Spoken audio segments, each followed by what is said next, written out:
Look. It drove that into that tank in the ground. What it did was the line, the supply line comes off and goes down under that tree. It broke that line right there.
So y'all, this place was a disaster when we got up here. I know it's hard to see because the light and the fog coming from all the dust and so forth, but this was an absolute mess. I cannot believe how much Tim's been able to get all of this cleaned up tonight. Still a lot left to do. We pushed a lot of it off to the side so that they could get down their driveway.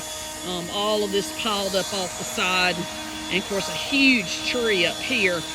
Now he's just kind of blowing everything off a little bit.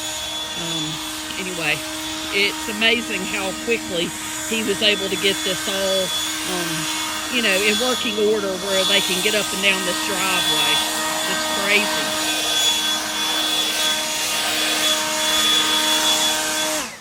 You mean to cut the red light on? Hmm? Did you mean to cut the red on? No. I was filming you. Was you? I'm still filming you. Oh, good. You want to say something? I bet you're worn out, aren't you? 10:24. Mm-hmm. That was too bad. Probably 50 yards of cutting. Yeah, that tree right there was really big. Yeah. And how you were having to do the, the wedge. Yeah. Yeah, because I didn't have my mini with me. I'd not seen you do like that before. Anyway. The wedge is a very handy tool. What she's talking about is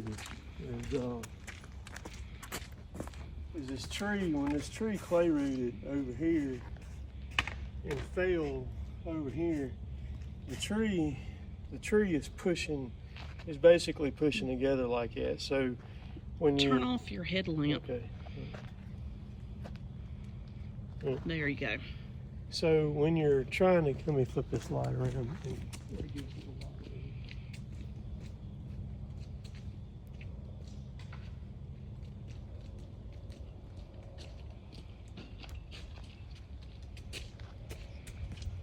So what happens is when you're in the butt's going to be usually going to be off the ground a little bit. So the tree is going to be trying to push together as you try to cut. So as you're trying to cut and you cut down, the kerf is going to be closing on you. So you can take a wedge and a hammer, any kind of hammer, and as you're cutting down, as that thing starts to go to close, you can start driving that thing in there. And what it does is, Tim R calls it levitating logs. It will actually pick that tree up. I need to do it on a video and show y'all how it works. You can take the mini excavator and push down on a log, have it up off the ground, push down on it as hard as you want and start cutting, and have the machine lift it completely off the ground and start driving a wedge in it and just keep cutting and cut all the way. You can cut all the way through it. It'll never pinch you. And that's what I was doing. Is this thing was accordioning together. You notice, Jill, when I cut, when I got one to roll out, then I could just take them and roll them and just roll them down the hill. Yeah. And that was my goal. Getting that first one to roll out is the most painful one to get. Yeah. And I don't know that they can see them, but yeah, a lot of it's rolled down there. He's got trees everywhere down. There's trees all in the front down there down. Yep. And then he got lucky. You can stop the camera with this. So while I was cutting, I kept smelling propane. And I said something to him about it, and he said, well, this tree, he said, I just walked back here. He said, I looked at it. This tree landed on my propane tank. Look at that propane, look at it. It smashes in the ground. Look. It drove out into that tank in the ground. What it did was, the supply line comes off and goes down under that tree. It broke that line right there. So I was able to get the lid open on it and then get to the valve and close it there for him. So those propane tanks are made to take a lick and not hurt them or anything, to where it's gonna damage them.